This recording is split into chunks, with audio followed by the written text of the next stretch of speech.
Assalamualaikum warahmatullahi wabarakatuh. Di sini kami dari kelompok 9 akan menjelaskan tugas besar tentang fisik komputer, yaitu melakukan review paper. Sebelumnya perkenalkan, saya Amir Musa Barsah dengan NIM 19101057. Dan saya Alvan Bagus dengan NIM 19101087. Saya Nur Fahmi dengan NIM 19101045. Mungkin tanpa berlama-lama kita langsung masuk untuk review paper yang pertama.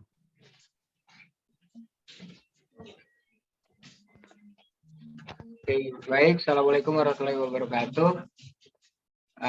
Di sini saya sendiri yang mereview untuk paper dengan judul yang pertama ini. Artikel yang pertama adalah rancangan sistem komputer visi untuk mendeteksi parasit isi Pitheirus multifilis pada ikan air tawar. Yang dimana penulisnya itu adalah Ahmad Taufan, Aulia Putri Sakinah, Kevin Yohanes Suwito, Utomo Trihantoro, Marliza Ganevi Gumai. Dan untuk nama jurnalnya sendiri itu adalah Seminar Nasional Informatika 2015, yang dimana itu dipublish pada saat Semnas IF 2015 oleh UPN Veteran Yogyakarta. Dan untuk volume nomor dan tahunnya itu ISSN 1979 sampai 2329 pada tanggal 14 November 2015. Oke, untuk abstraknya sendiri, di sini keterbatasan pangan di Indonesia menuntut para perilaku bisnis budaya hewan untuk memenuhi kebutuhan masyarakat. Salah satu bahan pangan yang paling penting adalah ikan air tawar. Selain harga yang lebih terjangkau daripada ikan laut, cukup banyak pengusaha yang bergerak di bidang budidaya ikan air tawar. Namun seringkali panen ikan tidak memenuhi harapan pengusaha tambak ikan akibat berbagai faktor. Salah satunya adalah penyakit mematikan pada ikan. Penyakit yang paling umum adalah white spot yang disebabkan oleh protozoa isi Pitheirus multifilis yang hanya menyerang ikan air tawar. Parasit ini menempel pada tubuh ikan dan terlihat seperti bintik-bintik putih sebesar 1 mm. White spot ini menyebabkan iritasi dan lubang pada tubuh ikan sehingga menyebabkan stres, kesulitan pernapasan dan kesulitan berenang hingga menyebabkan kematian. Jika tidak dideteksi sejak dini, parasit Pitheirus multifilis itu dapat menular ke seluruh tambak. Rancangan sistem komputer visi ini ditunjukkan untuk membuat sistem yang mampu mendeteksi sedini mungkin penyakit bintik putih ini tanpa mengandalkan penglihatan manusia yang tidak mampu mengawasi 24 jam. Dalam rancangan ini, identifikasi dilakukan dengan deteksi fitur dan perbandingan citra. Oke. Nah, untuk latar belakang masalahnya sendiri, ini ada beberapa masalah yang harus dihadapi oleh pengusaha budidaya ikan air tawar di Indonesia. Salah satu masalah yang dihadapi adalah penyakit yang dapat menyebabkan kematian pada ikan. Di antara berbagai penyakit yang ada pada ikan, yang paling sering ditemui itu adalah white spot atau bintik putih. Nah, tujuan penelitiannya sendiri, ini adalah tujuan utama dari penelitian ini adalah membuat sebuah rancangan sistem untuk mengawasi serta mengidentifikasi bintik berwarna putih pada ikan selama 24 jam agar penyebaran penyakit bintik putih dapat dicegah sejak awal. Oke, next. Metode penelitian yang dipakai di jurnal di sini adalah penelitian akan dilakukan dengan menggunakan SDLC atau yang disebut System Development Life Cycle. Atau disingkat SDLC, merupakan konsep pengembangan yang berlaku untuk berbagai konfigurasi hardware dan software. Dapat terdiri dari perangkat keras saja, software saja, atau kombinasi keduanya. SDLC mempunyai 10 tahapan, tetapi secara garis besar hanya dipakai itu 4 tahapan, yaitu ada planning, analisis, design, dan implementation. Nah, untuk hasil penelitiannya sendiri di sini ada beberapa gambar juga. Untuk gambar yang pertama di sini ada dasar kolam. Ini adalah gambaran dari dasar kolam untuk budidaya ikan. Ini dibuat miring ke arah pembuangan air. Kemiringan dasar kolam berkisar antara 1-2%, yang artinya dalam setiap 100 meter panjang dasar kolam ada perbandingan tinggi sepanjang 1 sampai 2 meter. Nah, untuk yang gambaran yang kedua di sini pintu ini ada 2 pintu, yang dimana ini ada pintu masuk air dan juga pintu keluaran air. Nah, kolam yang baik itu didesain dengan memiliki ada pintu masuk dan ada pintu keluar. Nah, terus lalu untuk letak pintu pemasukan dan pengeluaran air sebaiknya berada di tengah-tengah sisi kolam terpendek agar air dalam kolam dapat berganti seluruhnya. Oke, next. Nah, untuk selanjutnya di hasil penelitian juga memakai rancangan sistem komputer visi komputer ini. Yang pertama itu dilakukan dengan 2 buah kamera diletakkan pada sudut dan tengah kolam ikan. Nah, untuk yang kedua ini dilakukan dengan kamera-kameranya itu menangkap atau mengcapture ikan-ikan dalam kolam. Yang ketiga, mengolah data ikan yang sehat dan ikan yang terkena penyakit dengan pengolahan citra warna HSP. Nah, untuk yang keempat itu melakukan klasifikasi dan data ikan yang terkena penyakit bintik putih itu dengan data ikan yang sehat. Dan untuk yang kelima, menginformasikan klasifikasi ikan ke sebuah web untuk bisa diakses bagi yang memerlukan. Salah satunya adalah pemilik tambak. Oke, next. Dan untuk kesimpulan yang saya ambil dari jurnal tersebut adalah rancangan sistem yang dibuat memiliki kendala bagi pengusaha awal yang hanya memiliki modal yang belum besar. Karena sistem ini diharapkan dapat diimplementasikan agar membantu para pengusaha budidaya ikan menyelesaikan penyakit Pityriasis multifish ini dengan cepat. Dalam menjalankan sistem ini diperlukan pengetahuan yang cukup dalam bidang teknologi. Hal ini disebabkan rancangan ini menggunakan beberapa aplikasi penunjang. Oke, yang selanjutnya saya akan menjelaskan tentang jurnal yang saya dapatkan dengan judulnya Deteksi Ketepatan Penggunaan Masker Wajah dengan Algoritma CNN dan Hard Cascade. Nah, ini penulisnya ada Afu Ican Pradana, kemudian Robi Waryanto Abdullah, dan Harsanto.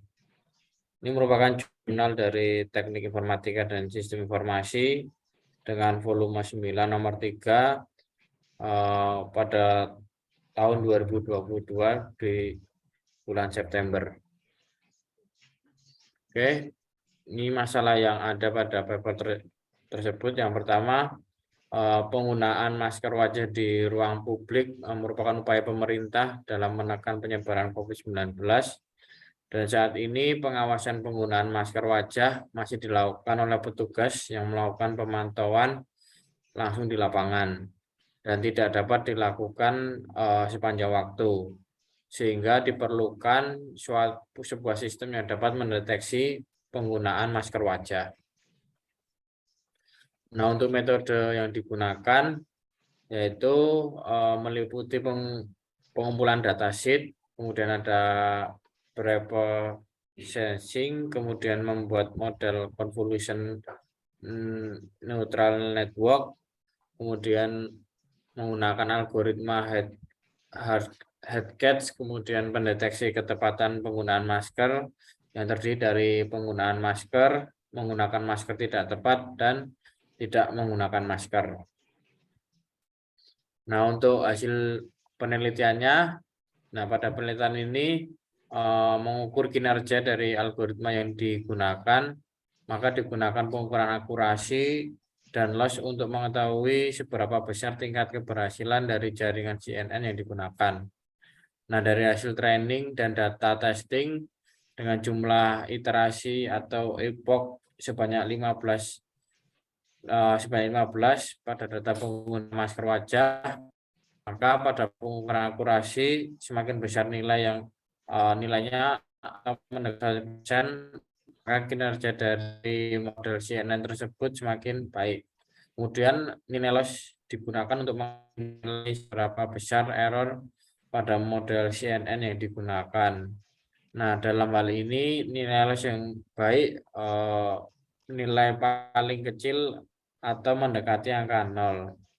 Nah, dalam penelitian ini juga dilakukan pengukuran tambahan, yaitu melakukan recall, precision, dan F1 score untuk mengevaluasi model CNN yang digunakan, di mana TP adalah benar positif atau TP, FP adalah positif palsu atau FP, dan FN adalah negatif palsu, dan F1 skor mewakili rata-rata precision dan recall, di mana menunjukkan kinerja dari model CNN, akurasinya klasifikasi relatif akurat. Nah, kesimpulannya dari penelitian ini dilakukan bahwa penggunaan algoritma convolution neutral network CNN dan Hardcast dengan menggunakan datasheet penggunaan masker wajah telah berhasil melakukan pendeteksi ketepatan penggunaan masker wajah. Dalam sistem deteksi ini menghasilkan nilai akurasi sebesar 97% yang mana didapatkan pada iterasi atau epoch sebanyak 15.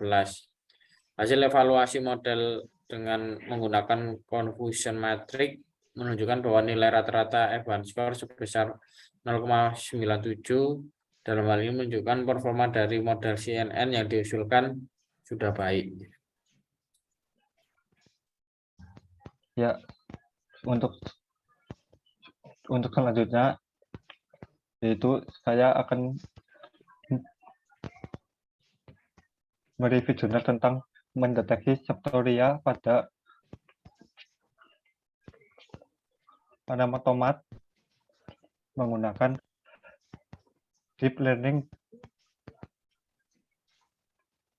basis Raspberry dengan penulis Khalil Mukhtar, Yudanuddin, dan Abdul Afdal dengan nama jurnal Rekayasa Sistem dan Teknologi Informasi.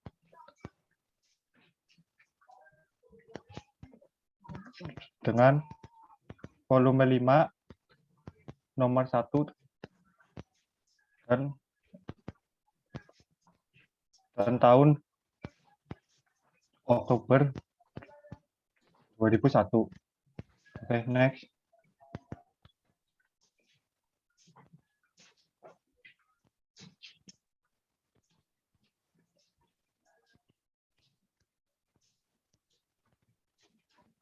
Next, Mir.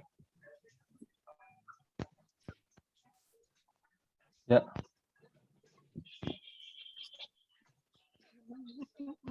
Salah satu kendala untuk meningkatkan hasil produksi tomat yaitu tanaman akan mengalami bercak daun septoripa akibat septoria. Keterbatasan pengetahuan petani akan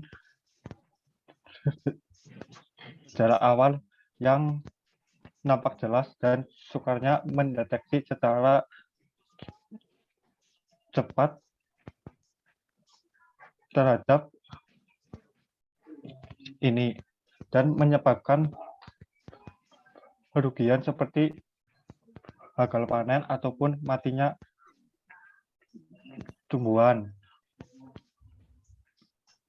Oke, next.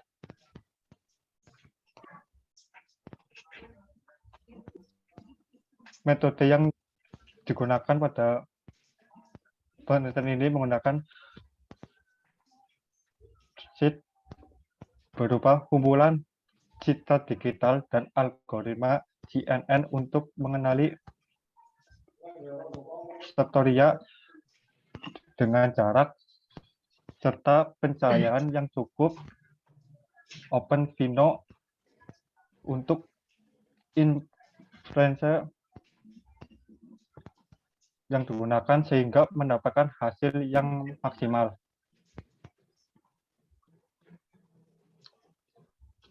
Pada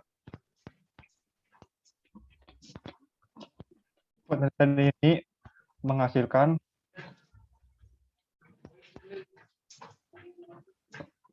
tanaman daun cormat yang kemudian diproses oleh sistem yang menghasilkan output data yang diberi lab sesuai dengan hasil deteksi. Dari akurasi yang diperoleh menghasilkan sebanyak 30 sampel yang didapatkan antaranya 84 sampai 22 menjadi 100%. Tingkat akurasi sistem mendeteksi penyakit daun Septoria pada tanaman tomat menghasilkan 95%. Kesimpulannya bahwa untuk mendeteksi Septoria pada tanaman tomat berbasis raspberry dan menggunakan Septoria pada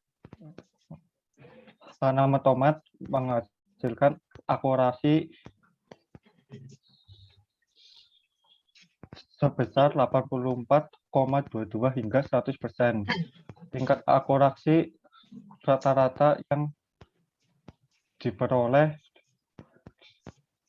dengan 30 sampel yaitu sebesar 95%.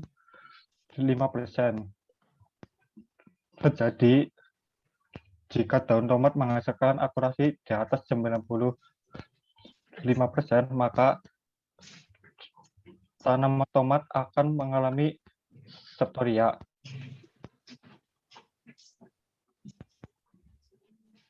Oke, itu tadi penjelasan dari kelompok kami terkait tugas besar fisik komputer, yaitu melakukan review jurnal.